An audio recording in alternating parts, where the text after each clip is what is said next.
اور صحابہ اسی پر عمل کرتے تھے. اسی پر عمل کرنے کی وجہ سے جن تلواروں سے خون ٹپکتا تھا وہ میان میں چلی گئیں, بھائی بھائی بن گئے.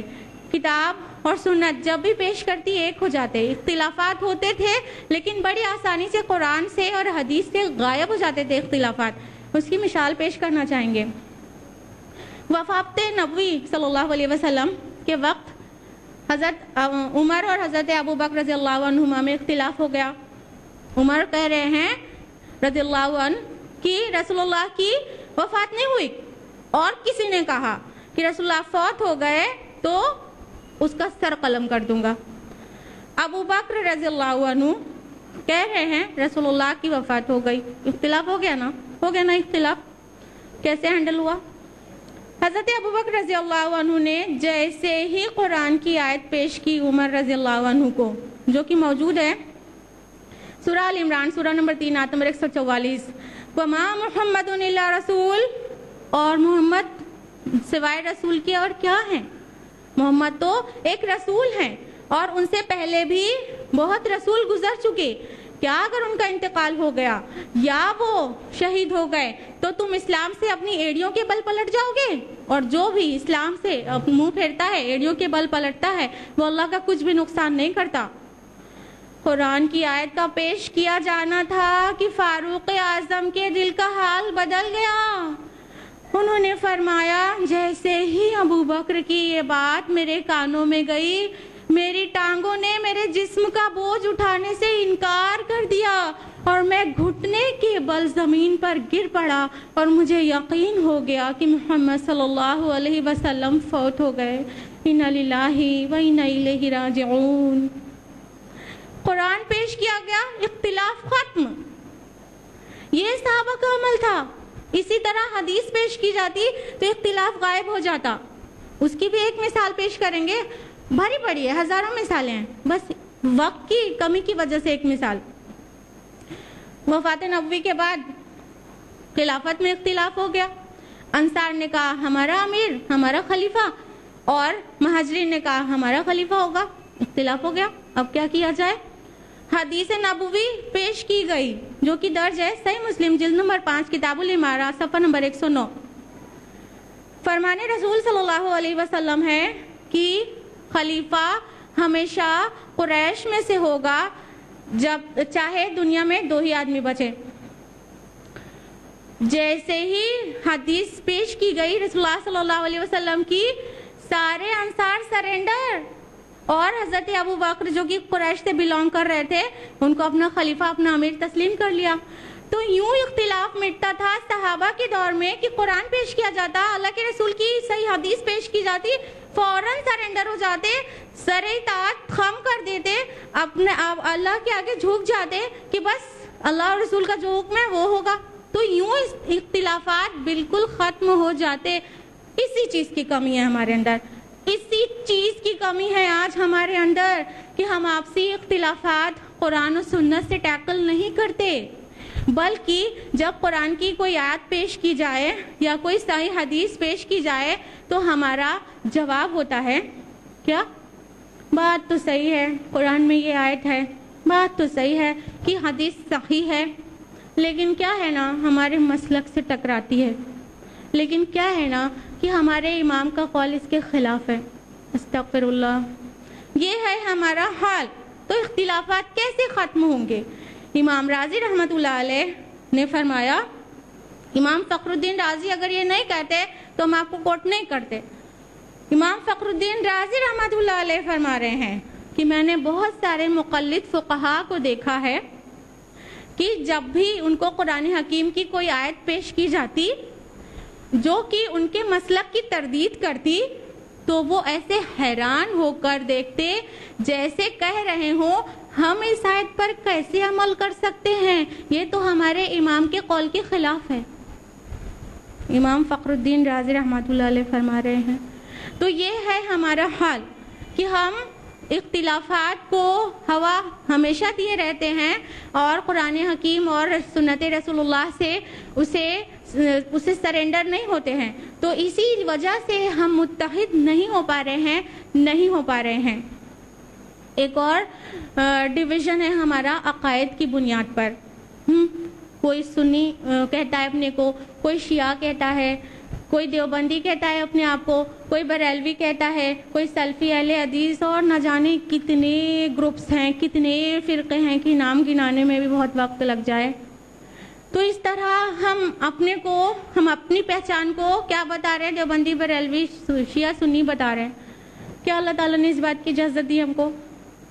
کیا ہم کو کچھ بھی ان فرقوں کے نام سے اپنے کو ریکگنائز کرانے کی پرمیشن دی؟ بلکہ اللہ تعالیٰ نے تو ہم کو یہ کہا, درج ہے قرآن حکیم میں سورہ فصلت سورہ نمبر 41 آیت نمبر 33, وَمَنْ أَحْسَنُ قَوْلًا مِّمَّنْ دَعَا إِلَى اللَّهِ وَعَمِلَ صَالِحًا وَقَالَ إِنَّنِي مِنَ الْمُسْلِمِينَ. یہ اس سے اچھی بات والا کون جو اللہ کی طرف بلائے اور نیک عمل کرے اور کہے کہ یقیناً میں مسلمانوں میں سے ہوں. اللہ تعالیٰ صرف یہی چاہتا ہے کہ ہم اپنے ریکگنیشن ایز اے مسلم کرائیں, ہم اپنی شناخت مسلم کی حیثیت سے کرائیں, اپنا نام مسلمان رکھیں. بارہا قرآن مجید میں یہ آیات ہیں کہ ہم مسلم کہلائیں, اپنے آپ کو مسلم کہیں.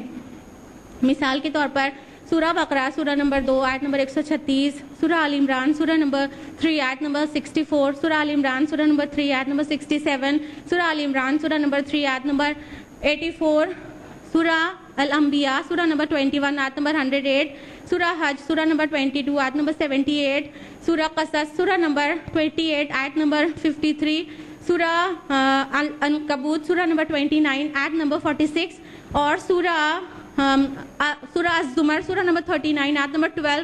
کم از کم اتنے مقامات پر اللہ تعالیٰ کہتا ہے اپنے کو مسلمان کہو. کیا ہم اللہ کی یہ بات نہیں مانیں گے؟ کیا ہم اپنے رب کی یہ بات نہیں مانیں گے کہ وہ کہتا ہے متحد ہو جاؤ, اپنے کو مسلمان جیسا بتاؤ, اور کوئی لیبل مت دو, کوئی ٹیگ مت لگاؤ اپنے اور دوسروں کے نام پر. ہم کیسے متحد ہوں گے جب ہم بار بار یہ کہیں گے کہ ہمارے پیر یہ کہتے ہیں, ہمارے فقیر یہ کہتے ہیں, ہمارا امام یہ کہتا ہے, ہمارے حضرت یہ کہتے ہیں. سب کے پیر فقیر امام حضرت الگ الگ, اختلاف ہوگا نا, ہم ڈس یونائٹ ہو جائیں گے نا, یونٹی ختم ہو جائے گی نا. لیکن اگر ہم کہیں ہمارا اللہ یہ کہتا ہے, اگر ہم کہیں کہ ہمارا رسول یہ کہتا ہے, تو ہم یونائٹ ہو جائیں گے نا. اللہ سبحانہ تعالیٰ نے کتنی زبردست تاکید کی ہم کو اس بات کے لیے. سورہ آل عمران سورہ نمبر 3 آیت نمبر 103 میں وَاعْتَصِمُوا بِحَبْلِ اللَّهِ جَمِيعًا وَلَا تَفَرَّقُوا. اللہ کی رسی کو سب مل کر مضبوطی سے تھام لو اور فرقے نہ بناؤ, فرقوں میں مت بٹو. کیا ہم اللہ کی یہ بات نہیں مانیں گے؟ کیا ہم اللہ کی رسی کے ساتھ نہیں چمٹیں گے؟ کیا ہم اسی طرح فرقوں میں ڈیوائیڈڈ رہیں گے؟ ارے عقائد کے اعتبار سے بھی ہم میں کچھ خاص ڈفرینسز نہیں ہیں, ہمارے بنیادی عقائد بھی ایک ہیں.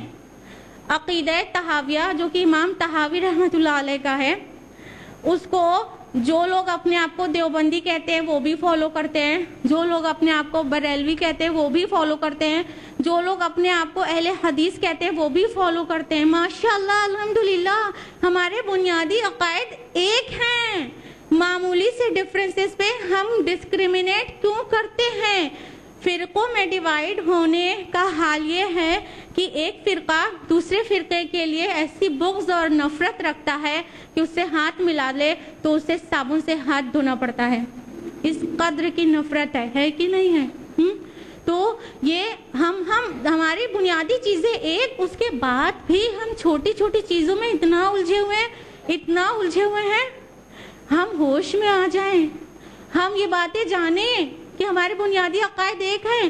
اصل میں عوام کو یہ باتیں بتائی نہیں جاتی, عوام کو یہ باتیں بتائی نہیں جاتی اس وجہ سے کہ یہ ہمیشہ ڈیوائیڈڈ رہیں اور لوگوں کی دکانیں چمکتی رہیں. تو عوام کو اویئر ہونے کی ضرورت ہے کہ ہماری بنیادی عقائد ایک ہے, ہمارا دین ایک ہے, ساری چیز ایک ہے. علامہ اقبال نے بہت خوبصورتی سے کہا ہے جواب شکوہ میں, منفعت ایک ہے اس قوم کی, نقصان بھی ایک, ایک ہی سب کا نبی, دین بھی ایمان بھی ایک. حرم پاک بھی اللہ بھی، حرم پاک بھی اللہ بھی، قرآن بھی ایک، کچھ بڑی بات تھی ہوتے جو مسلمان بھی ایک، فرقہ بندی ہے کہیں اور کہیں ذاتیں ہیں، کیا زمانے میں پنپنے کی یہی باتیں ہیں؟ تو کس طرح سے ہمارے اندر یونٹی آرام سے ہو سکتی ہے، مگر ہم علم اور فہم کی کمی سے بالکل ڈیوائیڈڈ ہے. تو ضرورت ہے پھر سے یونائٹ ہونے کی، ہم کو ایک جٹ ہونے کی. اب ہم لوگ جانیں گے کیا وجوہات ہیں، کیا ریزنز ہیں جس کی وجہ سے ہم ڈیوائیڈڈ ہیں. جہاں تک ہم کو لگتا ہے سب سے بڑا ریزن ہے اندھی تقلید، بلائنڈلی فالو کرنا. ہم آپ سے ایک سوال کرتے ہیں کہ اگر آپ اپنے کو حنفی کہتے ہیں اگر، تو آپ حنفی کیوں ہیں؟ بتائیے بتائیے. اگر آپ شافعی کہتے ہیں تو شافعی کیوں ہیں؟ بتائیے. آپ حنفی کیوں ہیں؟ شافعی کیوں ہیں؟ ارے ہم آپ سے بات کر رہے ہیں. آپ حنفی کیوں ہیں؟ کوئی اپنے کو بریلوی کہتا ہے، کوئی دیوبندی کہتا ہے، تو آپ بریلوی کیوں ہیں؟ آپ دیوبندی کیوں ہیں؟ کیوں ہیں؟ اچھا تیسرا سوال کہ بتائیے حنفی بہتر کی شافعی، دیوبندی بہتر کی بریلوی، بتائیے کون بہتر؟ جلدی بتائیے. اب یہ والے سوال کا جواب پھٹافٹ دیجیے. کون بہتر؟ حنفی کی شافعی، دیوبندی کی بریلوی کی اہل حدیث؟ کون بہتر؟ کون بہتر؟ آف کورس آپ کے دل کے اندر ایک جواب آ رہا ہوگا، ہم بہتر.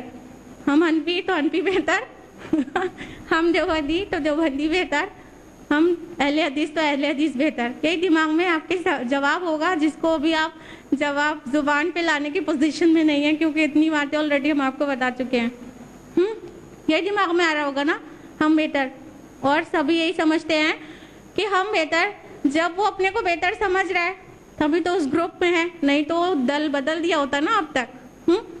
تو اصل میں ہم کیا کرتے ہیں کہ ہم اپنے کو بہتر سمجھتے ہیں، اور ہم حنفی شافعی یا واٹ ایور جس بھی گروپ میں اپنے کو رکھتے ہیں وہ اس لیے ہیں کیونکہ ہمارے آبا و اجداد ایسے تھے.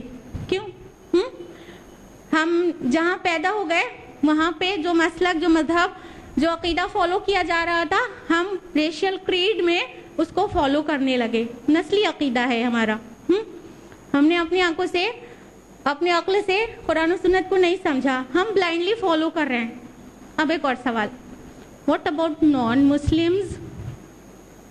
کوئی ہندو گھر میں پیدا ہو گیا، کوئی عیسائی گھر میں پیدا ہو گیا، کوئی یہودی کے گھر میں پیدا ہو گیا، اور وہ اپنے فادرز فور فادرز کو بلائنڈلی فالو کرنے لگا.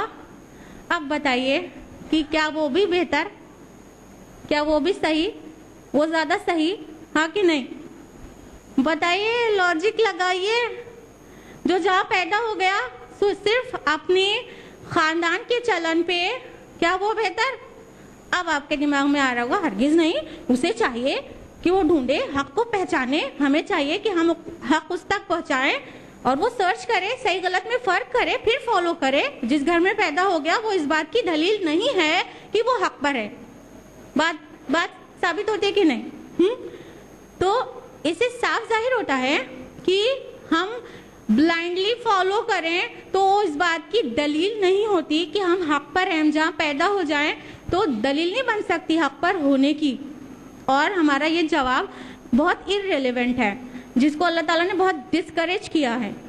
قرآن مجید میں بہت جگہ پر ہے، جیسے کہ سورہ لقمان سورہ نمبر 31 آیت نمبر 21 میں درج ہے کہ سورہ لقمان سورہ نمبر 31 آیت نمبر 21 میں درج ہے کہ وَإِذَا قِيلَ لَهُمُ اتَّبِعُوا مَا أَنزَلَ اللَّهُ، جب ان سے کہا جاتا ہے کہ اس چیز کی پیروی کرو جو اللہ نے نازل کی ہے، قَالُوا بَلْ نَتَّبِعُ مَا وَجَدْنَا عَلَيْهِ آبَاءَنَا، تو وہ کہتے ہیں نہیں، ہم تو اس چیز کی پیروی کریں گے جس پر ہم نے اپنے آبا و اجداد کو پایا. یہ بہت ڈسکریجڈ ہے. قرآن مجید نے اس کو بہت نیگیٹیولی پریزنٹ کیا اس آرگیومنٹ کو. یہ پہلے بھی لوگ دلیل دیتے تھے، نہیں ہمارے فور فادرز کیا وہ رانگ تھے؟ اگر ہم کہہ دیں وہ رانگ تھے تو ان کا کیا، پھر ان کا کیا ہوگا؟ تو وہ جیسا فالو کرتے رہے ہم بھی ویسے ہی فالو کریں گے. تو یہ بالکل اللاجیکل بات ہے کہ جو ہمارے ایلڈرز کرتے رہے وہی ہم بھی کرتے چلے آئیں، اپنی آنکھوں سے قرآن مجید اور